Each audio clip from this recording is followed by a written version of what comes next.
Merci. Moi qui suis gastro-entérologue, ça élargit ma culture générale médicale. Tiens, je vais faire le modérateur. Avez-vous des questions, mesdames, messieurs? Moi, je voudrais savoir s'il y a un facteur génétique dans le cancer du sein pour l'homme, comme il y a pour la femme. Absolument. D'ailleurs, si on a un cas de cancer du sein chez un homme dans la famille, c'est une indication à faire une étude génétique. D'accord? Alors que chez la femme, un petit cancer du sein, un cas unique, n'est pas une indication à faire l'étude oncogénétique. Mais chez l'homme, c'est systématique. Et souvent, il y a une mutation génétique. Petit commentaire que je vais faire pour participer aux réunions de concertation pluridisciplinaires. Comme l'a très bien dit ma consoeur, aujourd'hui, un médecin ne traite jamais un cancer seul dans son coin. Jamais. Il y a toujours les RCP. Donc, dans les RCP, il y a effectivement, si on peut avoir des RCP dédiés à un organe, par exemple, pourquoi pas en sénologie, etc. Mais il n'est pas rare que dans les centres hospitaliers généraux, que ce soit des RCP multi-organes. Donc on va commencer par le sein, après on va parler du digestif, éventuellement de la pneumo, etc. Et dans ces réunions, il y a des spécialistes d'organes, comme l'a très bien dit ma collègue. Vous aurez l'oncologue médical, le chirurgien viscéral, la chirurgienne gynécologue, le gastro-entérologue endoscopiste, le radiothérapeute, le radiologue, etc. Et donc les décisions sont prises de manière collégiale. Et concernant le cancer du sein, moi des fois je reste en fait dans les RCP, j'aime bien écouter ce que disent mes collègues, même si c'est pas ma discipline, et je pense que vous allez me le confirmer. J'ai cru comprendre que le cancer du sein chez l'homme, il est de pronostic même aussi sévère, voire plus sévère peut-être que chez la femme, d'après ce que j'ai entendu. Est-ce exact? Le pronostic n'est pas forcément sévère, tout dépend du stade auquel il sera diagnostiqué. C'est la même chose que chez la femme. La seule chose, c'est que le traitement se fait de la même manière, selon le même protocole, les mêmes discussions. Donc, il peut y avoir des chirurgies, radiothérapie, chimiothérapie. La différence, c'est que l'hormonothérapie qui peut être proposée est forcément du tamoxifène. J'aurais pu le dire, j'y ai pas pensé tout à l'heure. Chez l'homme, on ne peut proposer que du tamoxifène. Et puis, il y a une incidence génétique qui est quasi tout le temps retrouvée, ce qui n'est pas le cas chez la femme. Merci. Après, moi, quelque chose aussi que je me disais en regardant vos diapos, c'est notre médecine dans laquelle l'intelligence artificielle prend de plus en plus de place. Et effectivement, moi, j'avais évoqué lors de la coloscopie sur l'écran les pixels qui s'allument, qui montrent les anomalies. Tout comme je l'ai vu tout à l'heure, les seins en 3 dimensions, le côlon en 3 dimensions, 4 dimensions dans lesquelles on progresse en temps réel. Donc je crois que ça, c'est l'avenir, l'intelligence artificielle. Le TEP scan, vous l'avez évoqué, je l'ai évoqué. Et effectivement, le TEP scan, c'est un examen qui devient presque routinier. On le demande facilement. L'accessibilité, voilà, c'est le problème de l'accessibilité. Mais on le demande facilement s'il y a une indication. Évidemment. C'est pas du systématique. Évidemment. Je parlais en général, en oncologie en fait. Voilà, c'est ça. Et après l'accessibilité, je trouve qu'on s'en sort quand même pas trop mal, on le voit. Effectivement, il y a des déplacements, mais on a accès à cette imagerie, tout comme on a accès aux ganglions sentinelles, et ce n'est pas le cas de tous les centres hospitaliers. Nous, ça fait 25 ans qu'on fait du ganglion sentinelle à l'hôpital. Et on a cette chance aussi, c'est qu'en matière de délai de rendez-vous, c'est très rapide. C'est très rapide. Et ça, c'est quand même... Alors, j'ai peur que si on soit tous à demander des PET scans au bout d'un certain temps... Non, ça n'a pas l'air d'être le cas. Je pense pas qu'on en soit là. Depuis 2 ans, on a toujours à peu près ce délai d'obtention de rendez-vous. Je comprends. Ok. D'autres questions, mesdames, messieurs? Oui. Prévention, justement. Je me demandais le test HPV, une fois qu'on est adulte avec une sexuelle, etc., ça ne peut rien faire? Chez la femme? Non, chez l'homme, le vaccin? Le vaccin, pardon. Ah oui, le vaccin, par définition, il faut le faire avant les rapports sexuels. Avant Voilà. d'être contaminé. Alors, il y a certains médecins qui disent oui, mais on peut peut-être quand même le proposer après. Si des fois, il y a certaines études qui laissent supposer que peut-être en étant vacciné, on diminue l'activité du virus. Mais c'est des choses qui n'ont pas été encore scientifiquement prouvées et scientifiquement validées. Donc, ce n'est pas des pratiques courantes. Donc, on garde ce truc avant les rapports sexuels. Avec une extension possible jusqu'à 19 ans. Donc, ça veut dire quand même que ça nous laisse une fenêtre d'action qui est importante. Mais pour l'instant, c'est comme ça. Et effectivement, l'HPV, nous on le cherche, nous les gastro, en consultation de proctologie. Pareil, par un frottis de la marge anale, de la même façon. En fait, Oui. ce HPV, il impacte vraiment beaucoup de cancers, en fait, ou très beaucoup de choses différentes. Et oui, bien sûr. Les cancers, donc, que ce soit du col, de la vulve, de la marge anale, les cancers ORL, etc. Cancer de la verge. De la verge, etc. Oui, tout à fait. Et j'avais une question pour vous. Je vous en prie. Vous avez parlé du test FI. Oui. Et vous, il teste que la présence de sang.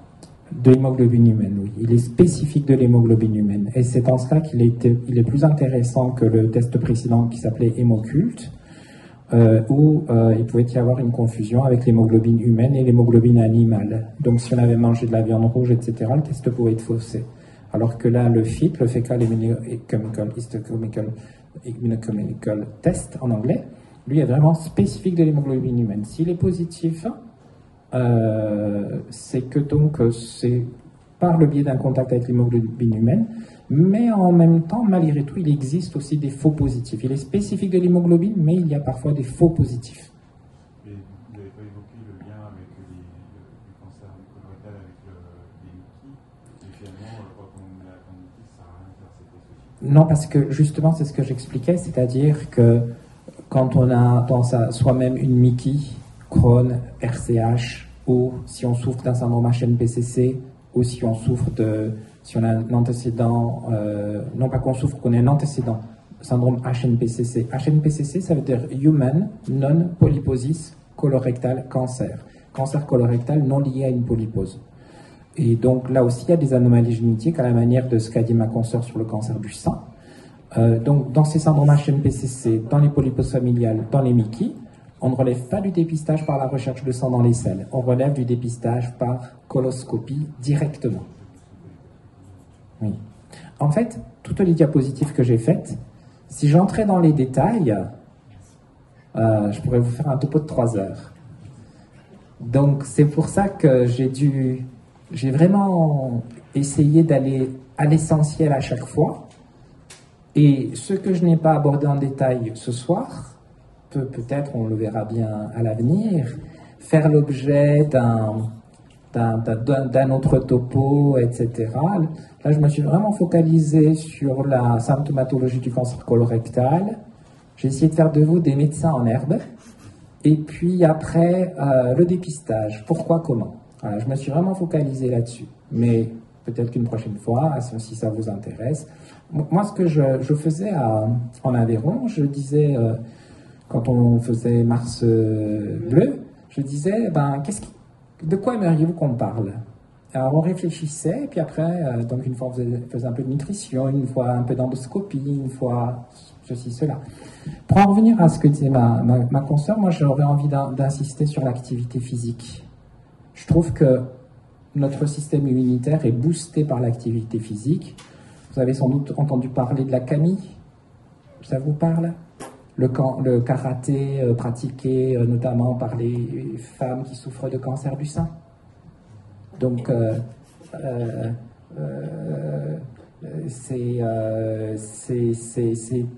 a été lancé au niveau national et ça donne des résultats très étonnants. Il y a des personnes comme ça qui retrouvent la confiance en elles, etc. Il y a l'activité physique adaptée, puisque maintenant on peut prescrire de l'activité physique adaptée.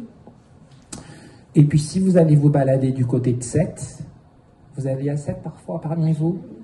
on voit des femmes qui rament, je ne sais pas si vous avez remarqué, c'est un groupe de femmes en fait ce sont les citoyens qui ont lancé ça, et donc à travers l'activité physique, retrouver de la confiance en soi, retrouver de l'assurance, et puis l'activité physique, oui, ça effectivement, par des mécanismes que je ne vais pas détailler, mais ça stimule le système immunitaire, c'est certain.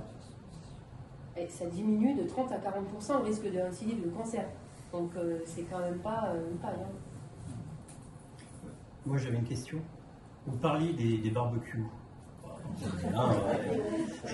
Allez, c'est de Sony. C'est quoi? C'est le mode de cuisson? Parce qu'aujourd'hui on a des barbecues qui sont à bois, des barbecues à gaz. C'est le mode de cuisson qui fait que... Non, c'est quand la cuisson, en fait, vous savez, quand sur la viande, quand ça charbonne, oui. C'est ça, en fait, qui est nocif et qui est oncogène. Et d'ailleurs, que ce soit les nitrites, le sel en quantité trop importante, que ce soit ces composés goudronnés, etc., plus ça reste en contact avec la paroi du côlon, les cellules intestinales au niveau de la muqueuse colique, et plus ça va être à l'origine de mutations. Et à un moment donné, il y a une cellule qui va muter, encore et encore et encore, le polype va apparaître. Le polype, au début, c'est une tumeur bénigne, puis vont apparaître les phénomènes de dysplasie évoqués par le docteur Bousserolles, c'est-à-dire que dysplasie de bas grade, dysplasie de haut grade, il y a toute une progression jusqu'au cancer. Entre le polype et le cancer, il s'écoule en moyenne 10 ans. Et c'est la raison pour laquelle on dit que le fait d'avoir un bon transit, de manger des fruits et des légumes, ce qui va stimuler le transit, va diminuer le risque de cancer colorectal. Parce que les substances oncogènes, ça veut dire qu'ils peuvent favoriser la survenue d'une mutation cancéreuse, eh bien, seront moins longtemps au contact du côlon. Et donc, si on prolonge un peu, le fait de manger des fibres, est-ce que ça a une incidence ou pas, ou c'est assez neutre? Ça a une incidence de par le fait que comme ça va accélérer le transit, les substances oncogènes seront moins en contact, moins longtemps avec le cadre colique, ça diminuera le risque de développer un cancer. Donc du coup, le fait de manger des fruits et des légumes ne pourra être que bénéfique. Et de la même façon, on a vraiment montré qu'une alimentation trop riche en viande rouge est néfaste quand on fait les études statistiques, quand on compare selon le mode de vie, selon les pays, parce que tous les pays, on n'a pas tous la même alimentation, la même façon de se nourrir. On remarque qu'il y a une incidence. Et c'est là que l'on peut, si on le souhaite, parler après du régime crétois, l'huile d'olive, etc., etc. Mais en fait, on pourrait passer tous la nuit ensemble, là, si vous voulez. On pourrait en parler. Mais c'est clair. Il y a plein de choses à dire, en fait. Le colorectal nécessite une conférence à lui tout seul. Mais je veux dire, que ce soit le sein, le cancer colorectal. Oui, mais c'est fait. Voilà, c'est... On prévoit au mois de mars de mettre à contribution. Écoutez, à votre disposition, avec plaisir. Et là, moi, un sujet qui me tient à cœur en ce moment, c'est la dissection sous-muqueuse. Et justement, ce sera l'occasion de vous montrer jusqu'où, finalement, on a repoussé les limites de ce que l'on peut enlever par voie naturelle, endoscopique. Et moi, juste pour me conclure mon topo, une question à laquelle je souhaite répondre, enfin, je vais me la poser à moi-même, parce qu'on me la pose. Les patients qui ont leur test positif qui viennent me voir, ça m'est déjà arrivé, on me le montre, je dis, il faudrait faire la coloscopie. Ah, mais je veux pas. Mais pourquoi vous êtes venu? Non, mais ça me fait peur, et les complications. Et effectivement, oui, il y a des complications possibles lors d'une coloscopie. La perforation, c'en est une. Le saignement, quand on enlève quelque chose, c'en est une autre. Sauf que la technique a tellement évolué, l'endoscopie d'aujourd'hui n'est pas celle que j'ai apprise il y a 25 ans. Elle s'est encore perfectionnée. On a des clips comme les chirurgiens. Quand il y a une perforation, on clip, on referme. On fait vraiment à la manière des chirurgiens, c'est quasi la chirurgie endoscopique. C'est ce qui est en train de se développer. Alors, ce que je dis à mes patients, c'est le risque de perforation, il existe, c'est 1 cas pour 10 000 examens. Effectivement. Toutefois, si perforation il y a, on vous surveille, et 9 fois sur 10, on va traiter ça par voie endoscopique. A contrario, la probabilité que vous ayez un polype est de 3%. 3% dans cette pièce-là, si on faisait une équation mathématique, on a tous, sauf ceux qui ont peut-être parmi vous des antécédents dans la famille de polypes ou de cancer colorectal, on a une probabilité d'avoir des polypes de 3%. Cette probabilité monte à 10% si on a un proche au premier degré qui a eu un polype ou un cancer du côlon. Donc, c'est-à-dire que d'un côté, vous avez 3% de probabilité d'avoir un polype population tout venant, risque de la coloscopie, 1 cas sur 10 000 de perforation, qui, bien le plus souvent, donc, sera traité sur le champ par voie endoscopique. Et c'est pour ça que, si cela vous intéresse, peut-être qu'un jour, on parlera de techniques endoscopiques pour dédramatiser tout ça. Moi, j'ai une question pour le gastroentérologue. Quel est, à votre avis, le frein au dépistage? Pourquoi il y a si peu de gens qui répondent à ce petit test? On l'a vu sur votre super vidéo, là, qui est tout simple. Discret, tranquille, on fait ça chez soi, voilà. On ne met pas les doigts, on ne le met pas dans le frigo. Pourquoi ça ne marche pas?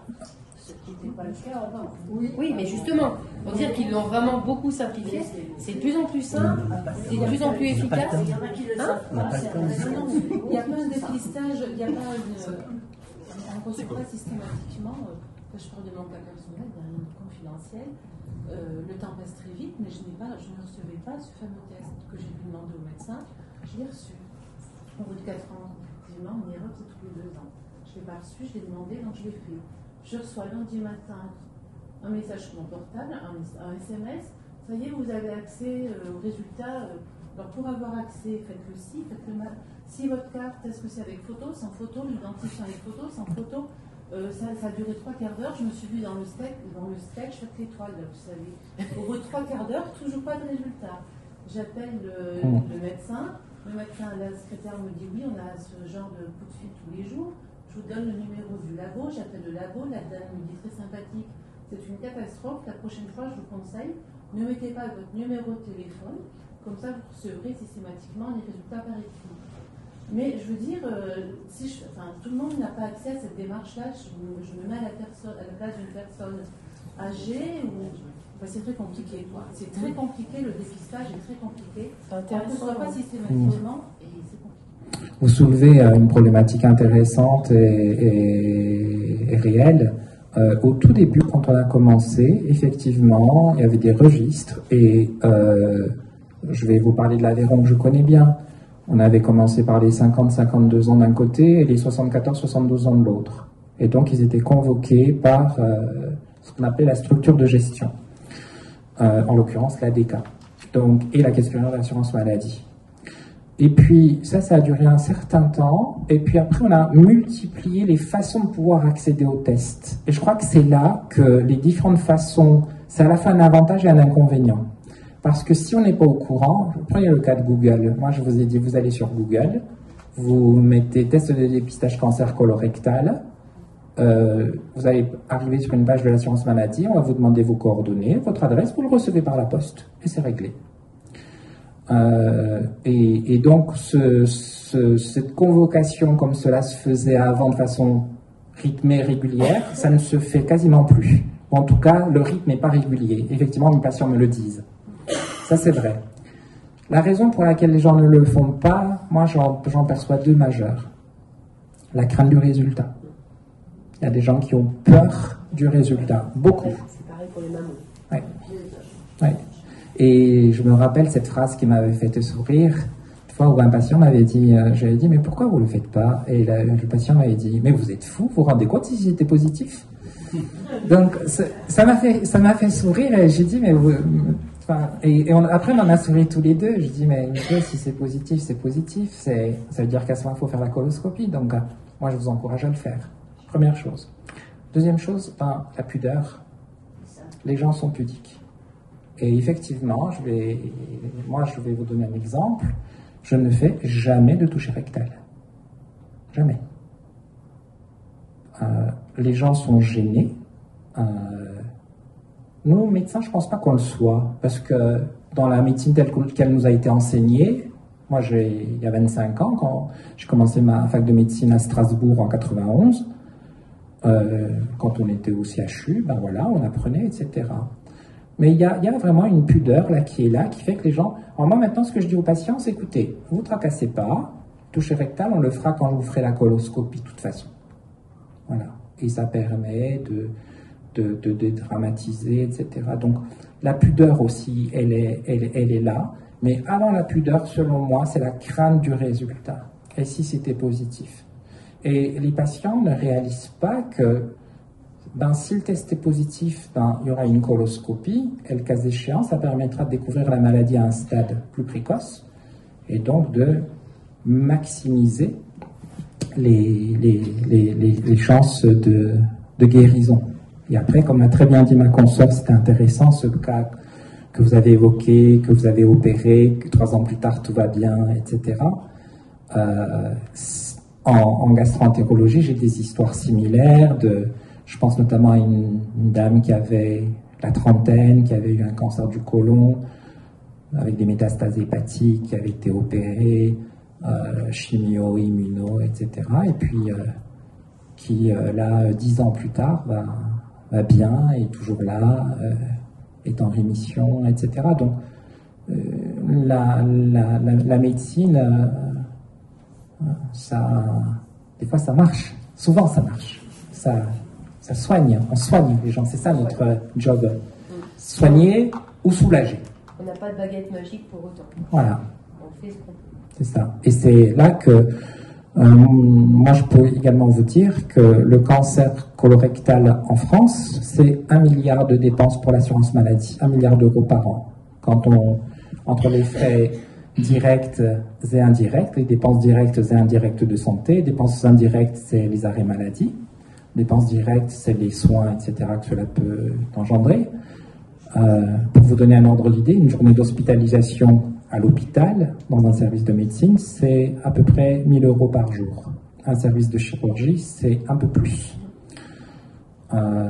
Donc, 1 milliard d'euros. Donc, finalement, quand l'État, donc nous-mêmes, la collectivité, dit on va inciter les gens à se faire dépister, que ce soit pour le cancer du sein, le cancer du col de l'utérus, le cancer colorectal, on peut quand même l'imaginer un côté philanthrope en se disant c'est pour le bien de chacun, mais il y a aussi un côté plus terre à terre qui est économique aussi, parce que la santé a un coût et les médecins de notre génération, je pense, moi, quand j'ai commencé ma médecine, on ne parlait pas du tout d'argent. Pas du tout. Et aujourd'hui, dans nos services respectifs, régulièrement, voilà, les comptes de résultats analytiques, votre service, ça a coûté tant, votre chiffre d'affaires, c'est triste à dire, mais c'est compte de résultats analytiques, c'est ni plus ni moins qu'un chiffre d'affaires. L'hôpital est devenu une entreprise. C'est ça, c'est l'hôpital entreprise. La gestion comptable, bon gré mal gré. C'est pour ça qu'on est en déficit à vie. Après, la très grande majorité des hôpitaux dans notre pays sont en déficit. Là aussi, on pourrait en parler des heures. Mais l'argument de la pudeur,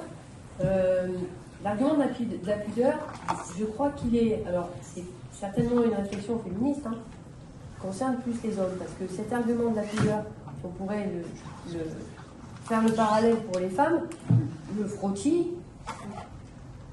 voilà, la consultation gynécologique, généralement, on est dans Je confirme. La plus simple tenue. Je confirme. Et on a quand même des taux de réponse au dépistage qui sont bons. Donc, je crois que c'est vraiment propre au cancer colorectal. Et justement... Oui. Est encore considéré comme comme un tabou. C'est ce que j'ai dit au début. Oui, parce que c'est une partie sale de notre corps. Et on l'a vu cette année, on a fait venir le Coulontour dans une grande surface, dans la galerie marchande. Alors vous voyez, les dames, elles viennent beaucoup plus facilement. Les messieurs, ils passent comme ça. Je ne veux pas le voir, votre truc. Je ne veux pas le voir. Voilà, c'est ça. On parle d'une partie qui est sale et personne ne veut entendre parler. Ou fantasmer comme sale, oui, en fait. Oui, pareil pour le dépistage de la prostate. Et ça les terrifie. Oui. Effectivement. Exactement pareil. Mais on a montré statistiquement que les femmes participent plus à toute campagne de dépistage, quelle qu'elle soit. Mais parce que c'est un fait, les femmes, dès leur plus jeune âge, elles sont habituées à faire voir leur corps, de haut en bas. Donc elles n'ont pas ce tabou.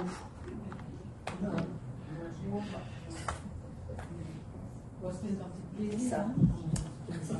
Vous voulez peut-être conclure cette soirée, du coup? Il est temps d'aller... Je crois qu'il y a des choses à grignoter, c'est ça? Il y a quelque chose à boire, mais etc. que pour ceux qui ont parlé. En tout cas, merci d'être venu, d'avoir participé. Oui, c'est la seconde année, c'est bien. On arrive à sensibiliser petit à petit, mais voilà, c'est avec des petits pas, des multitudes de petits pas, qu'on arrivera à augmenter ces taux de dépistage. Parce que la clé, elle est là. Elle est là, la clé. Que ce soit pour les cancers féminins, que ce soit pour le cancer colorectal, c'est la prévention et le dépistage, ce fameux dépistage, qui est offert à toute personne de 50 à 74 ans. Et puis, comme l'a dit le docteur Bousserolles, c'est pas un coup près à 74 ans. On n'arrête pas, on continue de vivre et on continue de se faire dépister jusqu'au bout de notre vie. Il faut avoir soin de notre corps. Nous sommes les premiers acteurs de notre santé. C'est à nous à prendre soin de nous-mêmes par la prévention, de nous, de nos proches, de nos amis. C'est très important. Et pourquoi ça s'arrête à 74 ans? En fait, c'est un rapport statistique. Économique. Voilà, parce que ça... Mais ça a changé il n'y a pas longtemps. Maintenant, même quand on a plus de 74 ans, on peut demander quand même un test de dépistage. Et on sera plus recensé parce que si vous voulez, tous ces chiffres-là, toutes ces campagnes de dépistage, à chaque fois, ça fait des statistiques. Et ces statistiques, on les exploite. On les exploite à l'échelle, entre guillemets, macroéconomique. C'est-à-dire que ça n'est pas un individu lambda en particulier, c'est à l'échelle d'une population. Que l'on va se dire, ben tiens, 65 millions d'habitants, sur les 65 millions d'habitants en France, la tranche 50-74 ans, c'est tant de millions de personnes. Tiens, le test de dépistage a permis de diagnostiquer tant de cancers du sein, ou alors tant de pour les femmes, supposons, ou alors pour le cancer colorectal, tant de cancers colorectal. Parmi ces gens-là, tant de cancers à tel stade précoce, tant de cancers à un stade métastatique. In fine, coûte pour la sécurité sociale, etc. Tout ça, ça permet de faire des études. Donc, la personne qui aura, supposons, 76 ans et qui dira, ben, docteur, je suis en excellente santé, moi, j'ai envie de prendre soin de moi-même, j'ai envie de continuer, eh bien, ça va être possible. Sauf que ça ne sera pas comptabilisé dans les statistiques. Alors, pour l'instant, à ma connaissance, ça ne l'est pas, mais ça le sera. Et par contre, les mammographies, elles, c'est pris en charge, même après 74 ans. Absolument. D'accord? Parce que c'est prescrit par le médecin. Mais c'est pris en charge. Après... Effectivement, on n'a plus l'invitation à la maison, mais ça ne veut pas dire qu'on s'en fout des gens. Ça veut dire qu'on organise les choses d'une autre manière. Après, vous avez sans doute tous remarqué à la télé en ce moment, il y a une vidéo où l'on voit une publicité sur le transport médical partagé. Vous n'avez pas remarqué ça? Voilà. Donc, des économies, on essaie d'en faire partout. Et effectivement, et moi, combien de fois, quand des patients viennent me voir et que j'organise une coloscopie suite à un test de dépistage positif, que le patient me dise, ben, je suis très embêté, je suis seul ce jour, enfin, je suis seul, je n'ai pas les moyens de venir, Est-ce que vous pouvez me faire un bon de transport, etc. C'est sûr qu'il y a eu un moment donné où on avait une médecine de pays riches, entre guillemets, où l'on ne se posait pas trop la question finalement de ce que l'on dépensait. Mais là, on nous demande de faire attention, ce qui est logique quelque part. Effectivement, c'est logique. Mais en même temps, on a aussi une médecine qui coûte de plus en plus cher. Les molécules en immunothérapie, ou il y a certains traitements, c'est plusieurs dizaines de milliers d'euros en fait. Donc on est contraint à... donc d'où, pour inciter les gens déjà à le comprendre, cette publicité pour le transport médical partagé en BSL par exemple. Apparemment ça permettrait de faire des rencontres, d'après la vidéo. Apparemment. C'est clair qu'il y a toute une éducation à la santé à faire, il y a des mentalités à changer. La médecine peut faire beaucoup de choses, mais il faut s'interroger, comme tu disais Hélène, ce que chacun peut faire pour sa santé. Et puis il faut avoir conscience que ce qu'on fait maintenant, on va le récupérer dans 20 ans. Voilà. Là, le taux de cancer augmente, toutes spécialités confondues, parce qu'on paye les pots cassés de choses qui se sont passées probablement dans notre enfance et certainement même avant. Et ça va se transmettre de génération en génération. Après, vous aviez une diapo qui était intéressante où l'on voyait tous les gens qui gravitaient autour de la prise en charge entre les différentes spécialités, de la RCP, l'oncopsychologue, l'assistante sociale, les soins de support. Enfin, il y a, pour une personne malade, il y a une douzaine de personnes qui vont graviter autour dans le soin, heureusement, tant mieux. Mais voilà, tout ça pour dire que ça a un coût. Madame Bousserolle a évoqué la consultation d'annonce. Effectivement, aujourd'hui, quand on diagnostique un cancer chez quelqu'un, malheureusement, ça arrive qu'on diagnostique. Enfin voilà, moi je dis toujours malheureusement, on n'est jamais. Ça nous met toujours un coup, qui que l'on soit, j'en suis certain. Quand on dit à quelqu'un, ben voilà, malheureusement vous avez un cancer du côlon, de suite on voit, et c'est là que je dis souvent, face à la maladie et à la mort, on est tous pareils. Que ce soit, quelles que soient nos origines, notre couleur de peau, nos croyances, etc. C'est ce moment de sidération là, il est commun à chacun de nous. Pourquoi ? Parce que nous sommes des humains, nous sommes des êtres humains, nous sommes doués de sentiments. Et donc la consultation d'annonce, par exemple, c'est un moment essentiel. Montrer aux patients que essayer de l'amener à ce fait-là, et puis très vite, moi c'est ce que je dis à mes patients, ok, le problème est là, maintenant on va se focaliser sur comment le résoudre, comment vous aider, comment vous apporter quelque chose. Et ça, je pense que c'est cette médecine-là qui nous anime, nous soignants, médecins. Et donc, comme je disais, par contre, on est contraint maintenant de plus en plus de prendre en compte des facteurs financiers, un facteur financier. Parce que des fois, on se fait engueuler. Heureusement qu'on a la Ligue. Hein. Oui, je confirme. Heureusement qu'on a la Ligue. De grandeur. Depuis un an, on a pris en charge en totalité les soins de support. Je les ai énumérés au début, ceux que l'on prend et que l'on offre gratuitement aux patients. Le coût pour l'année 2023 a été de 45 000 €, rien qu'en soins de support. C'est-à-dire diététique, naturopathie, massage, esthétique, sophrologie, gym adapté, groupe de soutien, 2 psychologues que nous avons, qui sont nos partenaires, 45 000 €. Rien qu'en soins de support. Donc ça a un coût très important. On a changé de belles associations en Haute-Loire. Alors, c'est vrai que le comité de Haute-Loire, et j'ai la fierté de pouvoir le dire, parce que j'ai été contactée par la responsable du magazine Rose, qui a fait un sondage sur les 103 comités de France. et qui m'a interrogée sur justement nos soins de support. Au fur et à mesure que je l'ai lui énuméré, au bout du compte, elle me dit, vous faites tout ça en toi? Elle me dit, mais vous êtes un des seuls comités en France à avoir une offre de soins de support aussi vaste, aussi importante. Ben, je peux vous dire que nous en sommes fiers, mais que c'est grâce à toutes les manifestations qui sont organisées au profit de la Ligue que l'on peut le faire.